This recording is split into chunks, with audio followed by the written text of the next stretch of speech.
On the day we were supposed to leave for our honeymoon, he handed me divorce papers. "I'm taking my whole family with me. If you don't like it, we'll get divorced," he said. "Fine, but I'm still single, you know," I thought, screaming in my mind as he stood there looking shocked. "Take that. My name is Emma. I'm 35 years old and work at a real estate company. I enjoy my job and find it fulfilling. I'm lucky to have supportive colleagues, both senior and junior. But in my personal life, I don't have any hobbies and I've never had a boyfriend." I secretly felt anxious because my friends were all getting married by the time they turned 30. There were only a few of us still single. My juniors at work were also leaving the company one by one, and each time it felt like a stab in the chest. That's when I met Brian through a friend's introduction. He was 2 years younger and had a smile that made me feel protective. He didn't talk much and always listened to my opinions. He always put my thoughts first when making decisions. Since I had never been with a man before, I quickly fell for Brian's personality. Our relationship developed smoothly. When I brought up marriage, Ryan simply said, "Then let's get married."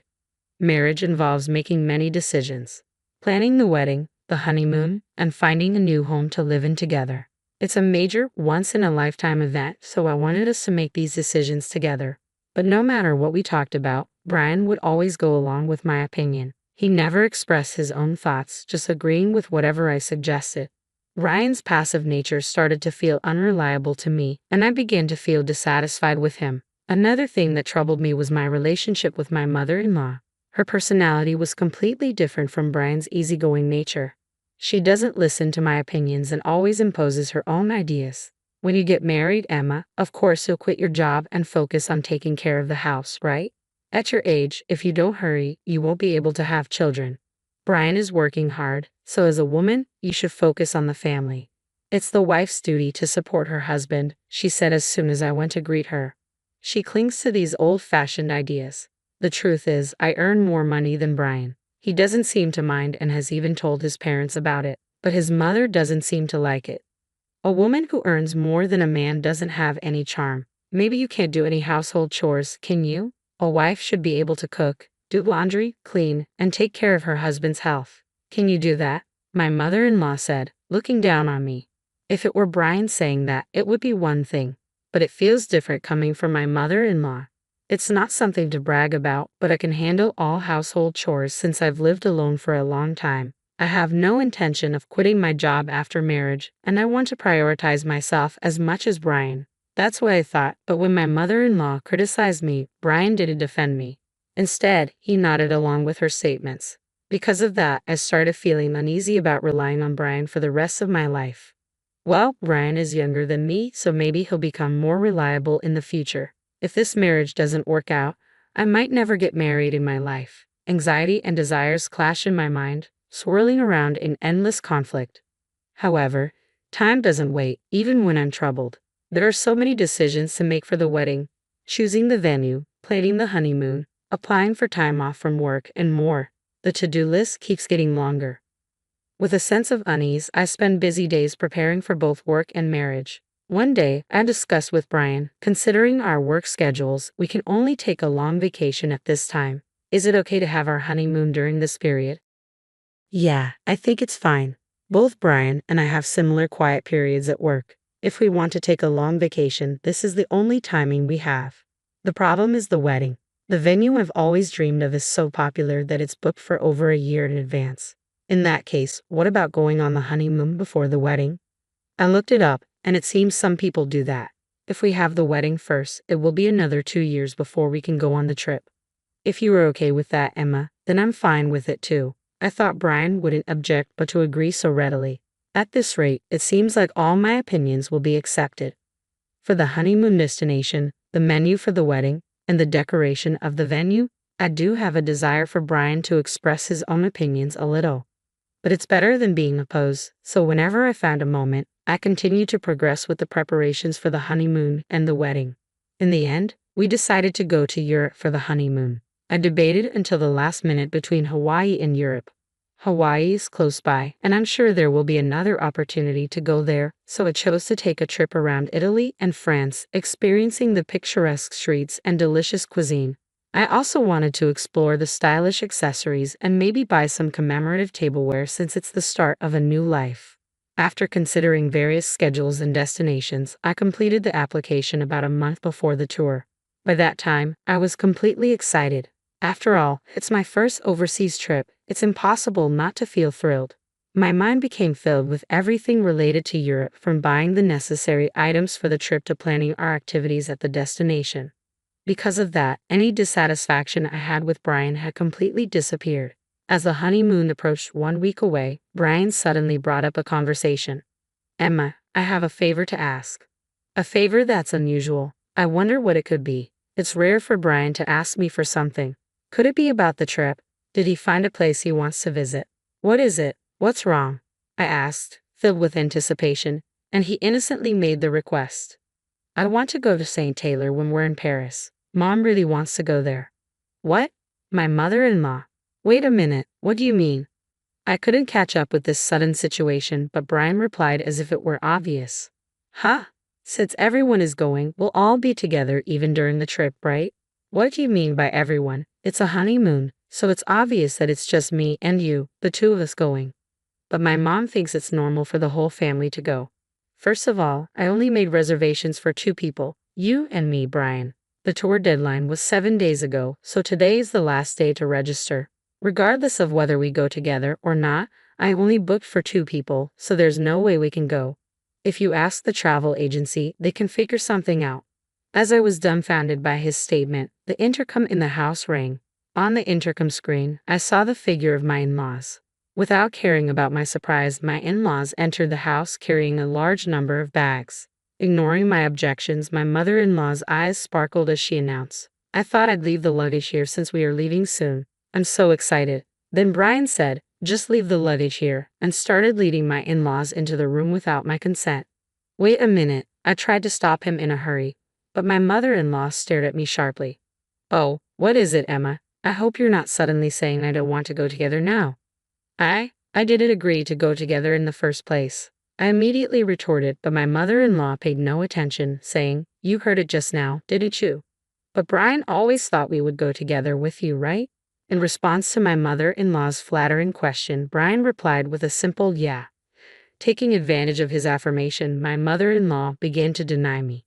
It's normal for the husband's parents to go on the honeymoon. Though you have such common sense, I hope you won't have any unpleasant experiences during the trip, being with you. Since it's a special honeymoon, we want to make good memories, right? I'll make sure to drill common sense into you during this week before we go on the trip. It's supposed to be a special honeymoon. Drilling common sense into me, it felt like everything was being ruined. I clearly felt my blood boiling. Mother-in-law, this is a honeymoon, you know? Normally it's supposed to be just the husband and wife going, right? I desperately held my ground. If I continued to listen to my mother-in-law's side, it would affect the future. I wanted to avoid that at all costs. However, my mother-in-law stubbornly refused to compromise. Not only that, she started to deny me. The husband's parents are supposed to go on the honeymoon together. It's just common sense. I can't believe you dislike being with us. I thought we would become a family, but our common sense is different. You don't like me, and nothing seems to match.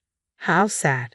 As if she had been hurt herself, my mother-in-law lowered her eyebrows in an artificial manner. The end of her words, how sad, contained an underlying smirk. I was convinced that she was deliberately trying to trap me. That's how certain I was. Even Brian, without questioning, began to blame me based on my mother-in-law's words. Emma, what the hell? They're my parents. It's okay to go on a honeymoon together, isn't it? It's impossible. We've already made the reservations for 2 people. Besides, I've never heard of families accompanying a honeymoon trip, I declared, and Brian shouted angrily, as if picking a fight. I never thought you hated my parents so much, Emma. That's it. Just leave for today. He looked at me as if he couldn't believe what he was seeing. As Brian spoke, a wicked smile formed on my mother-in-law's face. Why does he always take his mother's side without listening to his spouse's opinion, especially at a time like this? I wanted him to support my views. Before I could even react to his words, I found myself pushed out to the entrance. Just before the door closed, I caught a glimpse of my mother-in-law's smug expression. I was left outside, unable to do anything but stand there. Why am I being treated like the bad guy?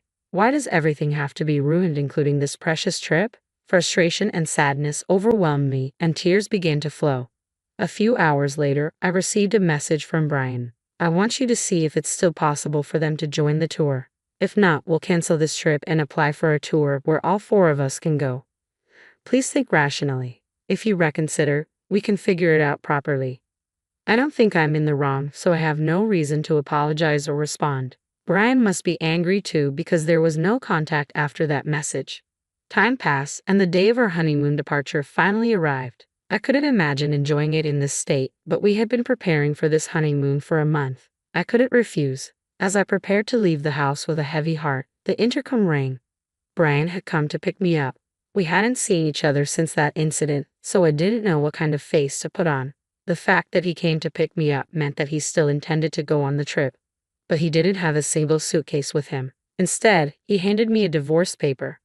After hurting my parents, you still intended to go on this trip, didn't you?